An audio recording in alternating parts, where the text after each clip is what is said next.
মুসলিমরা আমাদের গরু কিনছে না ওনার জন্য, শুভেন্দু অধিকারীর জন্য। উনি মানে মুসলিমরা ভয় পেয়ে গেছে। আমাদের স্বামীরা কি করে খাবে? নাহলে আমরা গলায় দড়ি দিয়ে রাস্তা নিয়ে আমাদের আর মুসলিম ভাড়া তো মিশছে একসাথে, আমরা তো একসাথে আছি। তারা কোনোদিন দেনদারি করেনি কি কারু আমাদের গলা ধাক্কা দিয়েনি। ওদের কুরবানিটা ওদের করতে দাও, আমরা বাঁচি। আমাদের কুরবানির গরু বিক্রি করে দিতেই হবে। এই গরুগুলো 3 দিন খাওয়া দিতে পারছি না। এই মুহূর্তে গরুগুলো মরবে এবং আমরা মরবো, আমাদের পরিবার মরবে। গলায় দড়ি দেওয়া ছাড়া আমাদের বিকল্প কোনো রাস্তা নেই। কুরবানি না করতে পারলে মুসলমানরা জব্দ হয়ে যায়, আপনার কি মনে হয়? জব্দ আমরাই হচ্ছি। আমাদের মরা ছাড়া কোনো উপায় নেই। শুধু আমি মরবো না, আমার সঙ্গে আমার পরিবার মরবে। গরু নিয়েই আমাদেরকে রাস্তায় গিয়ে আন্দোলন করতে হবে। আমরা ভোট দিয়ে এনেছি সরকারকে। 1.5 লাখ টাকা দেনা আছে এই গরুর উপরে, কিন্তু আমরা কি করব? আমরা শিক্ষিত ছেলে, সরকার একটা চাকরি দিতে পারছে না, কিন্তু আমাদের পেটে লাথি মারছে সরকার। বিক্রি না হলে আমাদের না খেয়ে মরতে হবে। আমরা কি করব? নবান্ন নিয়ে যেতে হবে, তাহলে সেখানে গিয়ে সামনেই বেঁধে দেবো আমরা। তো হিন্দু লোক, আমরা তো সরকারি আমরা খুবই খুশি, খুবই আনন্দিত, কিন্তু হঠাৎ আমাদের পেটে লাথি বললে আমরা কোথায় যাব? আমাদের এখানে ভুসির দোকানে বহু টাকা দেনা, এক একজনের 10 লাখ 20 লাখ করে টাকা বাকি আছে। হবে না, গরুগুলোর প্রত্যেকে বসিয়ে খাওয়া দেবো, গরুটা কি করে রাখবো? আমরা তো মারা পড়ে যাব। আপনারা গোশালা করে রেখেছেন, গোশালায় আমাদের গরু বিক্রি করে দিতেই হবে। মানতে পারছি না। এর কারণে আমাদের হয়তো মরা ছাড়া আর কোনো উপায় নেই। তখন আমরা কি করব? শুভেন্দু অধিকারী জবাব দাও, তুমি জবাব দাও। আমরা এর জবাব চাই তোমার কাছে। আমাদের স্বামীরা কি করে খাবে? কি করবে? আমরা এখন রাস্তায় বসে ছাড়া আর কোনো মানে উপায় নেই আমাদের। আমাদের এটাই পেশা। আমাদের স্বামীরা আর কোনো মানে কাজে কর্মে যুক্ত নেই। আমাদের এই করে খেতে হয়। আমাদের মানে সংসারও চলে, ওদেরকেও আমরা খাওয়াই। এখন আর খাওয়াতে পারছি না। উনি পারলে আমাদের গরুগুলো এসে নিয়ে যান না। আমাদের কোনো রাগারাগি নেই। মুসলিমরা আমাদের গরু কিনছে না ওনার জন্য, শুভেন্দু অধিকারীর জন্য। উনি মানে মুসলিমরা ভয় পেয়ে গেছে। উনি যেভাবে আইনটা বের করেছে, প্রশাসনের ভয় দেখাচ্ছে যে 6 মাসের জেল আবার জরিমানা। এই মানে এই ভয়তে কেউ আসছে না আমাদের গরু কিনতে। 1 লাখ টাকা করে পাবে, আমরা কি পাবো? আমরা কি স্বামীকে খাওয়াবো? আমরা কি স্বামীকে খাওয়াবো? বেচাকেনা তো হয় না, আসছে না, পার্টি তো আসছে না, বলছে গো মাথায় হবে না। তাই এক্ষুনি আমরা কি করব? উপায় কি? তাহলে আমাদের মরতে হবে। তাহলে গরুকে নবান্ন ছেড়ে দিয়েছি। আমরা তো ইরির উপরে ভরসা করে আছি না, যে গরুর উপরে প্রত্যেক বছর একটা বেচা কেনা হয়, সবাই ইরির উপরে ভরসা আছে। কিন্তু এই যে একবার বলছে হবে কুরবানি, একবার বলছে হবে না, একবার 14 বছর গরু 6 বছর বাঁচে না, 14 বছর আয়ুত্ব দিচ্ছে। এ কি ব্যাপার? কই মমতা দিয়ে এটা করিনি তো। ওরে মরে মেরে বিজিবি তুলে লাভ এইটি হয়েছে আমাদের, যে আমাদের মরণ ছাড়া কোনো লাইন নেই। ও দেনাটা মিটিয়ে দেয়, কারণ ও নিজে বিষ কিনে এনে দেয়। কি করতে না পারে তারা কিন্তু একবার কান্নায় যেমন ভেঙে পড়ছেন। পাশাপাশি নবান্নে গরু তুলে দেওয়ার কথা বলছে। মুসলিম ভাড়া তো মিশছে একসাথে, আমরা তো একসাথে আছি। তারা কোনোদিন দেনদারি করেনি কি কারু আমাদের গলা ধাক্কা দিয়েনি। ওদের কুরবানিটা ওদের করতে দাও, আমরা বাঁচি। আমি কি করবো এবার? আমি কি করব? আমার এই 5 লাখ টাকা ব্যাংকে দেনা, আরো বাইরে থেকে 3 টাকা করে 4 টাকা করে সুদে নিয়েছি 5 লাখ টাকা।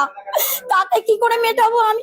শুভেন্দু অধিকারী আছে, তুই গদিতে বসে আছিস, তুই কি করছিস? মানুষকে এরকম করে আমাদের 2 মাস কি 3 মাস সুযোগ দেয় যে তোমরা গরু পরিষ্কার করে ফেলো, তাহলে আমরা গরুটা বেচার সুযোগ পাই। আর এই যে কুরবানির উপরেই আমরা তো ব্যবসা হয়, এই ব্যবসা কোনদিন চলে না। কিন্তু কুরবানিটা বন্ধ করা মানে ব্যবসাটা বন্ধ। আমি চাই কুরবানির এবারটা হোক, সিস্টেম বেঁধে দেয়, সিস্টেম অনুযায়ী কুরবানিটা হোক। পরের বারে না হয় আমরা কুরবানির জন্য আমরা বেদির ব্যবসা করবো না, গরু পুষবো না, অন্য কিছু করে খাবো।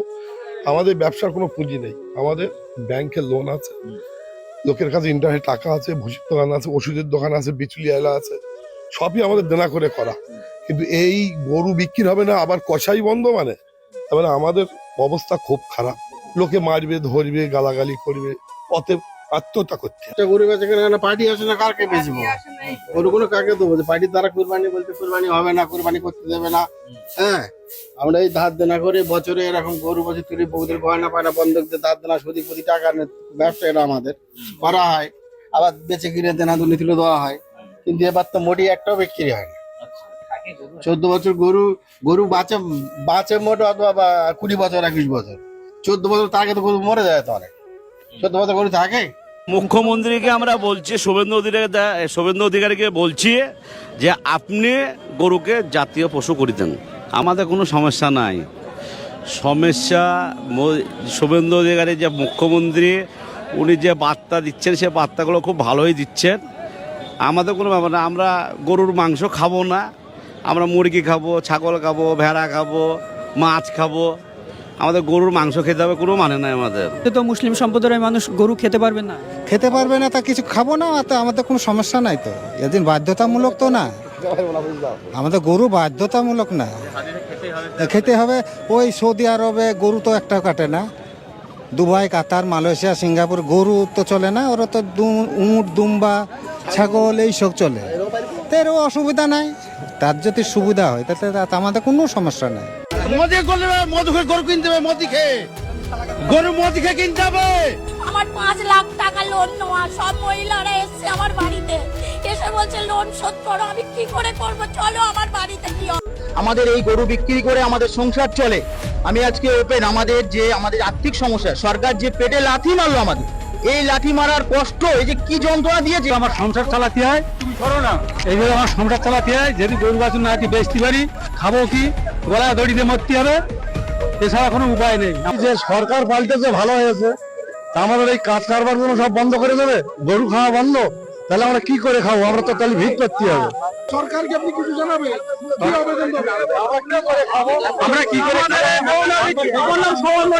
হ্যাঁ, আমাদের এইসব গরু না বিক্রি আমরা কি করব? না খেয়ে তো মারা পড়তে হবে আমাদের বউ ছেলে মিলে। 12 মাস সারতে রাখতে হবে, এই নিয়মটা হবে কেন? হিন্দু মুসলমান আমরা ভাই ভাই মতন চলি, আমরা একই সাথে চলি, একই সাথে খাই, আমরা সেইভাবে চলাচলতি করি, সেইভাবে ব্যবসা বাণিজ্য করি। আমাদের এভাবে কেন নির্যাতন দিচ্ছে? কোন সময় আমাদের বাপ দাদার পুরুষ 14 পুরুষ এরকম হয়নি কেউ।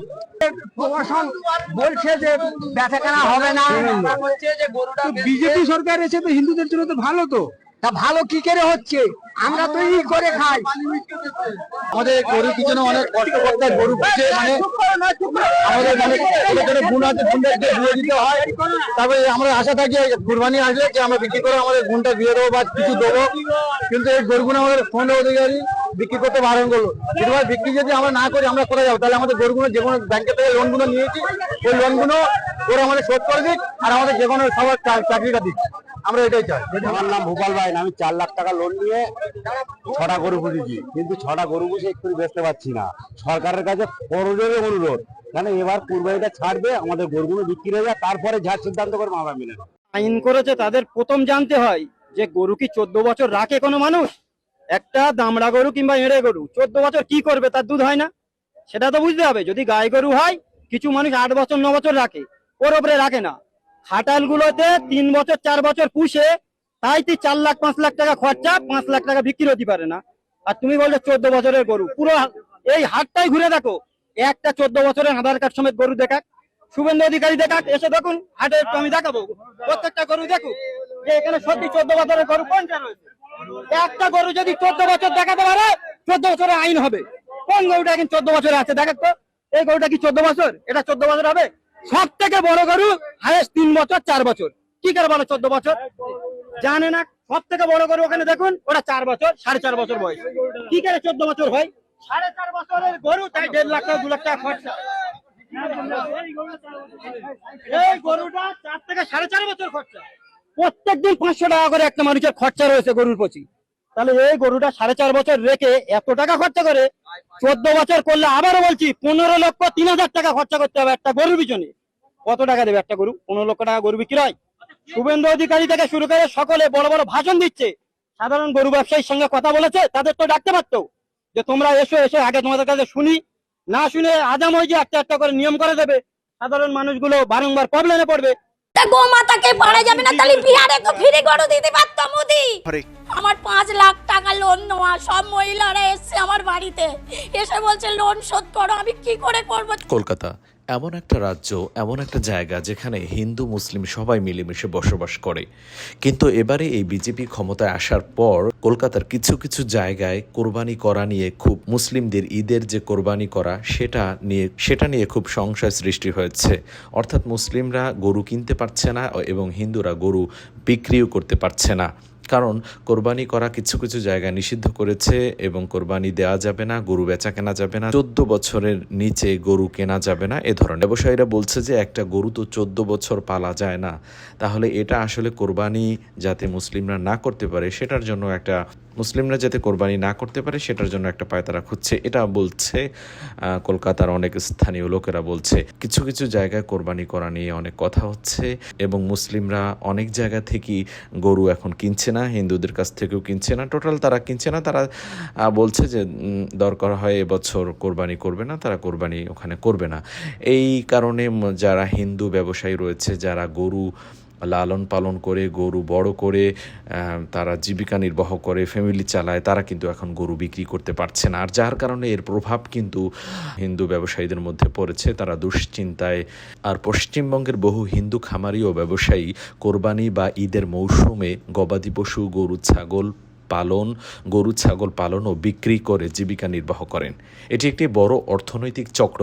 পরিবহনে কড়াকড়ি বা কোনো কারণে কেনাবেচায় বাধা এলে স্বাভাবিকভাবেই সেই সাধারণ খামারি ও ব্যবসায়ীরা, যাদের মধ্যে হিন্দু মুসলিম উভয় সম্প্রদায়ের মানুষই আছেন, আর্থিক ক্ষতির মুখে পড়েন এবং চিন্তিত হয়ে পড়েন। তাই আমি বলবো আসলে এখানকার মানুষের জন্য খুব ভালো, তারা সবাই মিলেমিশে বসবাস করে। এখন এই কিছু কিছু কারণে এদের মধ্যে এই ভালোবাসার বন্ধন যাতে না ভাঙে, এই জন্য আসলে সবারই ওখানকার মানুষের দৃষ্টি দেওয়া উচিত, যাতে এ ধরনের আইনি জটিলতা যাতে না থাকে এবং এর কার্যকর যাতে না করা হয়। উভয় মিলে সবাই যাতে মিলেমিশে বসবাস করতে পারে, এটাই কামনা থাকবে।